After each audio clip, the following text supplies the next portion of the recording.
Merong quote na nagsasabing, find a job that you love and you will never have to work a day in your life. Totoo ba yon? Is passion enough to be considered successful in life? Pero sabi naman ng iba, passion, wala namang pera dyan, di ba? So ano ba ang totoo mga sis? Ngayong episode, malalaman natin kung ano ba talaga ang katotohanan sa mga pinagsasabi nila na to. And we will be answering this big question that bothered every single teenager, kahit ako din naman as an individual. If you're new here, hi, I'm Ansel. I'm your weightlifting ate, helping you live your best life. Probably nakita mo na ako sa TikTok before, but now on this podcast/YouTube channel, we will be making chika a little bit longer than usual. Makakapag-bonding tayo ng mas mahaba than usual about anything under the sun, whether it's life, love life, health, wellness, and anything really. And in this episode, very special to kasi first time ko magkakaroon ng guest in my podcast kasi pagod na ako magsalita on my own. Okay. And para meron ding iba tayong feedback na makuha from different people all over the world. All over the world, ganon. Today, kasama ko ang isang super special guest natin na matagal na sa CrossFit industry, almost 15 years or even more than that. He's also an entrepreneur and he has a very colorful background. This is Coach Josh Nieva. Yes. Yan. Welcome to the channel, Coach. Thank you. Ay, wala kang mic! Kaya pala. Okay, wait lang. Chikahan mo muna kami. Sige. Can you tell us something about yourself? Coming ako from IT professional, graduate ako as an IT. Tapos nag-work din ako kagad sa IT pagka-graduate. Almost 10 years din akong nasa IT. After nun, dun ako nag-start maging entrepreneur. IT ka, tapos biglang fitness. Paano nangyari yun? Paano yung transition mo doon? Siguro bata pa lang ako, lagi na ako nasa labas. So medyo into sports na rin ako eh. Pag matutulog ka ng tanghali, tapos biglang alas 4 na pwede ka na lumabas ulit. Tapos laro lang, puro laro. Parang doon ako naging masaya. Nung pumapasok ako, may mga sumasali ako ng mga intrams. So sporty ka na dati ba? Medyo, pero walang support pa ng parents eh. Parang iba yung ngayon eh. Parang kunyari, dad, gusto ko mag-sport. Parang bigay ka agad, di ba? Nung panahon ko, wala pa. Sali ka ng badminton, sali ka ng table tennis, ganyan. Pero sali Oo, lang. saling Hindi kit lang. talaga, Hindi talaga sports, parang gano'n. Tapos nung nag-work na ako, sabi ko gusto ko pa rin maging parang physically fit. Siyempre, desk job lang eh. 8 hours, 9 hours ka nakaupo lang. So parang you want something na para ma-work talaga yung katawan mo. Hinahanap-hanap siya ng katawan ko. So pinagsabay ko siya. Nung nag-work ka, 2010? 2010 ka nag-work. Nag-gym ka na nun? Nag-gym na ako nun. Okay. Oo. Sa Gold's Gym pa nga yun. Kasi pag minsan may corporate, tapos corporate setting na sasabihin nila, okay, gusto nyo may additional bawas sa salary mo. Okay. Tapos member ka ng parang gano'n, member ka ng isang gym, parang gano'n. Okay, at least. So, at least, di ba? Pero bawas yun sa salary mo. Hindi siya libre. Yun lang. Gastos mo pa Gastos din. pa rin. In my case, never naman ako naging fit talaga ever Okay. since. So, high school, ayokong pinagpapawisan. Pero when I hit 25, biglang bumagsak yung metabolism ko. Alam mo, nag-gain ako ng weight. Yes. Cholesterol ko biglang nag-red. So, doon lang din ako nag-start. But anyway, good for you, coach. Kasi at least yun sa'yo, napag-mix mo siya. When you were in college, hindi mo kinonsider mag-sports science or wala yung mga ganong course. Hindi. Kasi, nung siguro high school ako, hilig ko mag-computer games. So mas nangibabaw yun. Oo. Computer over sports, parang gano'n. Oo. So ngayon, hilig ko mag-computer games. So parang pasok ako sa IT ah. Yun yung kasagsagan din ng puro nursing naman. IT and nursing, anong pipiliin mo? Parang yun lang yung, top niya, choices diba? nun. Hindi naman ako mahilig din mag-aral. So parang sige, doon na lang ako sa computer games at the same time. Okay, gets. Kaya parang napunta ako sa IT world. Ito na kaya talaga yung job ko or ito na talaga yung magiging profession ko. Dahil nandun na tayo sa topic ng fitness, kasi a lot of people are having a hard time na, full-time job ako, nagko-commute pa ako, paano ako makakasingit ng exercise, gusto ko lang naman pumayat or magpa-sexy. Paano mo siya nagagawa nung time na yun? Kasagsagan din ng running era. Oo, yun yung first wave, Oo, running era. Running era. Running lang yung only way ko para, sabi ko nga, ano nga yung tipid? Hindi rin natin. Sabi ko, ano kaya yung tipid na wala masyado? Kasi wala akong pera. First job ko. So, ano mo yung tipid na Sport or... tipid na sport na pwede naman ako. Parang Pwede rin gano'n. naman Zumba, di ba? Oo. Pero hindi pala tipid. Kasi bibili ka ng shoes, bibili ka Nutrition ng... mo. Oo. Nung time na yon, sumali ako ng running group dito sa UP. So, after work, 5 p.m. talaga strict na tatapos yung work namin. 6 p.m., MRT pa ako noon. Saan ka galing nito? Galing Bonnie, yeah. Ang layo, rush hour din yun, Oh, rush hour din. Kaya talagang pag 5 p.m., Goodbye. goodbye na talaga. As in, 5 p.m., goodbye, then takbo ka agad sa MRT. Kasi once na malate ka lang 5 minutes, 10 Iwan minutes, ka na. wala. 30 minutes na yung waiting time mo. Na-build lang yung habit ko na dahil may kasama ka, lagi ka excited every 5 p.m. kasi may mga friends ka, di ba? Laking tulong talaga ng community. Pag wala ka sa mood, basta na yung mga friends mo na masaya, tama. you can push yourself. Through that, nakapag-marathon ako. Full marathon. Wow! Kaso, inabot ako ng 5 hours sa marathon. Is that a good Medyo matagal siya. Matagal yun? Oo, kasi yung mga elite, 2 hours, 3 hours. So, more than double matagal ka. siya. Sabi ko, sayang yung oras dito. Kasi ang haba eh. Kahit ba training, yung regular running days mo, mahaba pa rin yung time. Yes, inaabot ka ng, lalo na kung gusto mo mag 42 kilometers, abutin ka ng 2 hours A for day. long distance running. Tagal.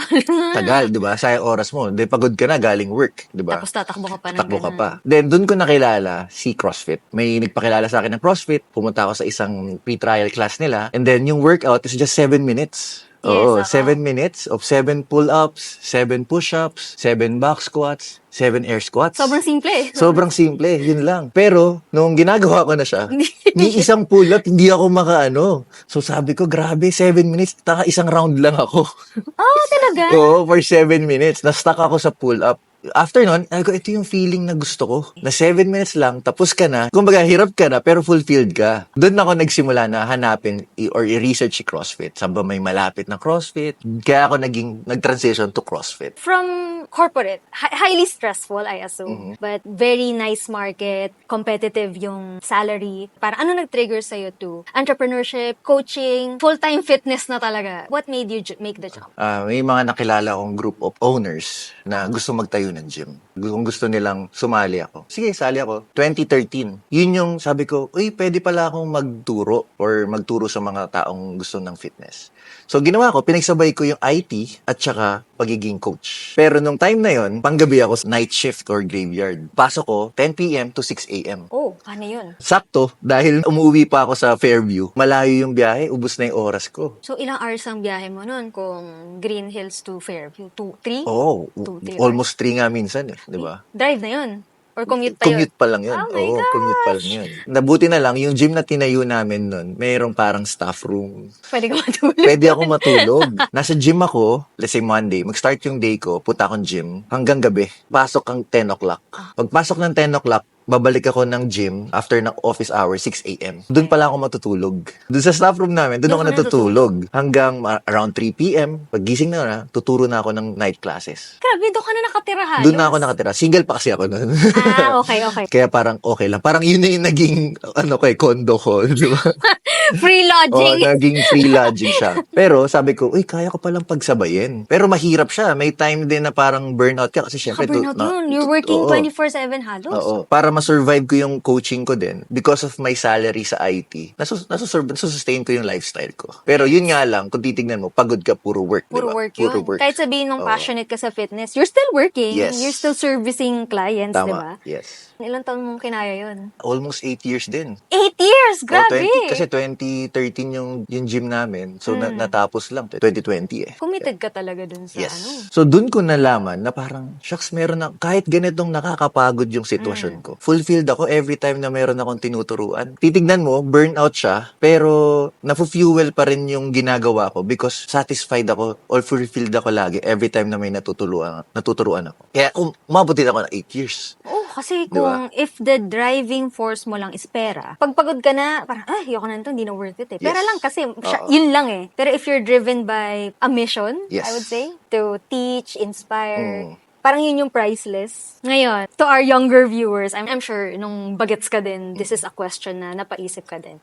Is passion really enough to drive you to success? Hobby, interest, is that really enough? Hard question. I know. Kaya nga eh. Kasi for me, passion kasi it's more about feelings eh. Kasi yung feelings natin laging pabago-bago. Mahirap din siya maging really fuel. You have to do consistently muna. Do something consistently.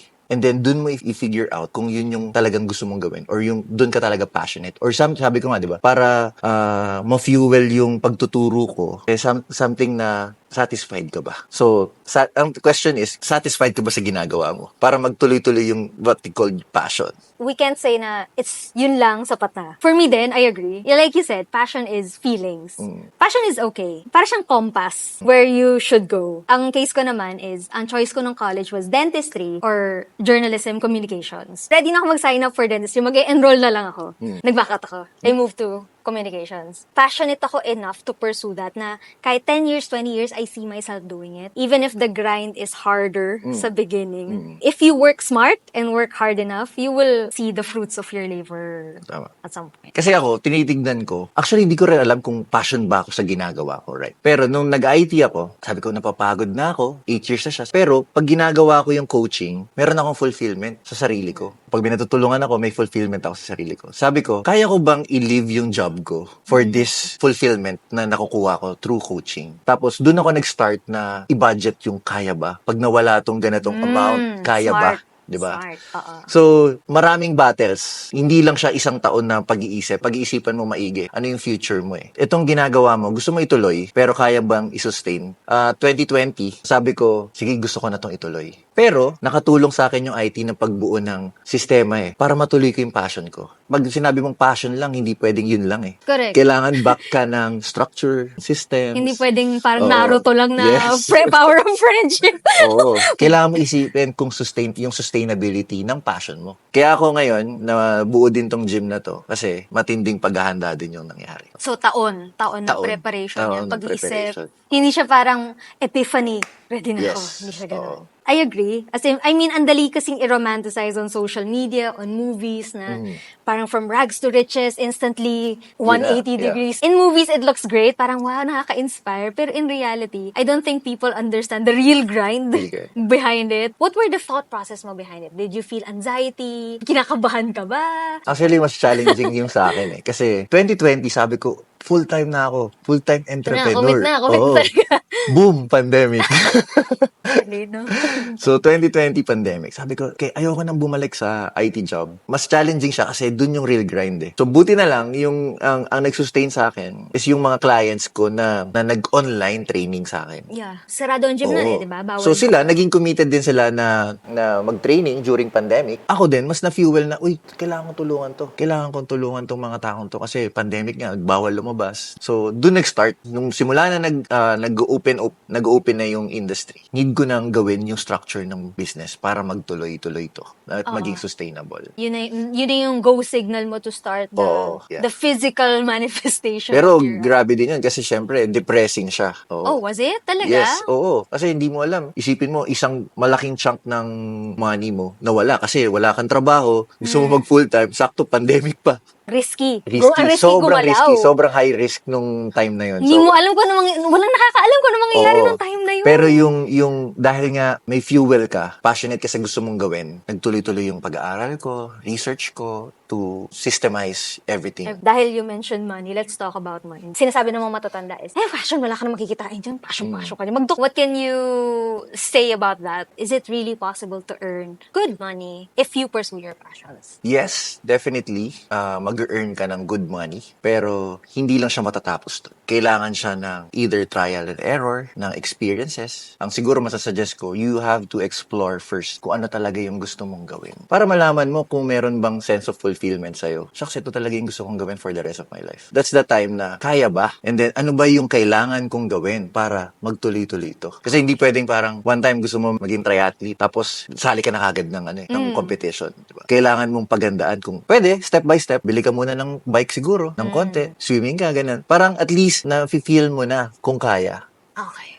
Then, pag talagang nasabi mo sa sarili mo na kaya mo nang gawin, kasi it also build confidence eh. Kung walang confidence, hirap yun. People often think pag passion ka, parang go lang, pero blind ka na, Yes. wala ka ng plano, wala ka ng blueprint whatsoever. Pupusuan mo na lang. Oo. Hindi pwede ganun. Laban lang. Laban lang, Oo. ganun. Parang, or maniwala ka lang sa sarili mo, kailangan mo rin ng planning. Planning. Planning Exactly. talaga. plans A to Z. A, B, Oh, if kaya, di ba? Yeah. You know, starting as an IT employee to now, you have your own company. Ano yung mga most crucial lessons na natutunan mo during this transition? You can say invaluable na if you stayed in IT, hindi mo to ma-realize in your... Kasi in my case, nung ganun din, pandemic baby din yung transition ko from corporate marketing to running my own business. Alam mo yung you're working hard in corporate and you think na pag nag-open ka ng business, hindi, mas madali, boss ka na lang, utos-utos ka na lang. The truth is you're working 10 times harder, working longer hours, and you're on top of everything. At least in my case, ang isa sa mga natutunan ko is not stretching myself too thin. Hindi pwedeng maubos ako. Balance everything out. I need to keep everything together para ma-sustain ko yung business. Siguro sa akin, natutunan ko, syempre, nag-start kasi sa pagiging estudyante, sabay biglang employee. Kumbaga, na-stuck ako dun sa pagiging employee lang. Pero parang feeling ko, meron pa akong gustong ibang gawin. Looking back, yung pagiging employee ko, naturuan niya ako ng discipline, ng structure, na kailangan mo gumising sa umaga para gawin tong mga ganito. So, yun yung isa sa mga tingin kong nakakatulong din sa entrepreneurial side ko para mas lalong masustain yung business mo or yung passion mo. I agree. You know what? I think tayong mga galing sa laylayan ng pagiging empleyado, Yeah. I think may advantage tayo when it Yes. comes to yung mga ganitong non-traditional career endeavors. Kasi alam natin yung feeling nung nagsimula sa baba, Yes. intern, entry level, hanggang sa, nag-managerial ka ba? Oh, yeah. Project manager. Yeah. Project manager. So, alam natin yung feelings ng mga taong nasa baba hanggang sa, you went through the entire process. I think we're on our last question. Medyo pang our younger audience. So, if you were to talk to your 15-year-old self today, ano sasabihin mo sa kanya when it comes to pursuing passions, dreams, jobs? Sabihin ko sa kanya, explore pa. Kumbaga, pwedeng gawin, ulit. Hey, go lang. Parang nasasabi ko, parang gusto kong mangyari, or sabihin ko sa kanya na mag-explore ka pa. Tingnan mo kung saan ka pwedeng makatulong. Tingnan mo kung saan ka pwedeng makasolve ng problema. At kung nagbibigay ba siya ng sense of fulfillment sa'yo. Para at least ma-identify mo din na, ito, masaya ako sa ginagawa ko. And then, baka yun pala yung pwede mong matawag na passion, di ba? And then, di mo mamalayan ilang years mo nang ginagawa. Kasi, yun na pala yung unti-unting nag-fuel sa'yo to do your passion. I agree. First dream ko nung high school ako, ang pangarap ko, maging parang si Cara David. Alam mo yung Okay, mga yeah. documentary journalist ganun. I already have an interest in writing as well. Ito, yan, parang ginagawa natin ngayon. Pero more on the hard-hitting, yung pupunta ng probinsya, mamumundo. Pinurso ko siya as a course at first. Pero nung nasa work na ako, I had to make a transition to marketing. Medyo communications pa rin, pero more lifestyle. Alam mo yung medyo tahi pa rin siya. Kasi in a way, ngayon, tong content na ginagawa, still inspiring people, reaching out to people. Hindi man ako nasa bundok at nag-interview, it's still related to yung passion ko nung kabataan ko. Any last words for our audience? Isang masasabi ko is, hanapin ninyo yung gusto ninyo. So, kung hindi nyo pa nahanap ngayon, magtanong-tanong kayo, ano ba yung okay, or masubukan ninyo, explore ninyo yung mga options ninyo. So, lalo na ngayon, mas marami ng options eh. Nandiyan na lahat eh. Hindi katulad dati, parang yung access sobrang higpit pa, di ba? Para at least ma-expose na kagad tayo sa kung ano-anong gusto natin, di ba? The same time, mas makakapili kayo ng maayos. Pwede rin yun mga summer camps, summer programs, part-time jobs, internships na kahit wala pang bayad. I think it's okay. Test the waters kung ano yung you feel nyo ba? Just in case you took up a course na you didn't like. We have a lot of friends who did that. Course nila, engineering, tapos biglang nag-pursue sila ng super Tama. ganun na career. Ibang-iba. And I think that's okay. Yes. Kumbaga, iba-iba kasi talaga tayo ng path. Kumbaga, yun yung isang kailangan natin din matutunan sa sarili natin. Na huwag natin compare kung ano yung lifestyle ng isang tao or ano yung path niya. Kung saan ka nag-enjoy, saan ka nakapagbigay ng value, pwede niya ituloy yun. Yeah. Okay lang magkamali. Embrace kung ano man yung pinagdadaanan nyo ngayon. Kung saan man kayo mapadpad, yun talaga yung para sa inyo. So, Coach, can you introduce Fit Daily to our audience? Kung into fitness kayo, pwede nyo i-check out Fit Daily PH. Nasa IG kami and Facebook. They also have group classes, good for beginners, zero fitness experience, kahit bata ka, teenager ka, adult, very old, it doesn't matter. There's always a fitness opportunity for you here on Fit Daily. You can visit us or message us. So, check nyo lang yung socials nila. And thank you, Coach, Thank you, for your Angel. time. Okay, Yes. and we will see you guys next time. Bye!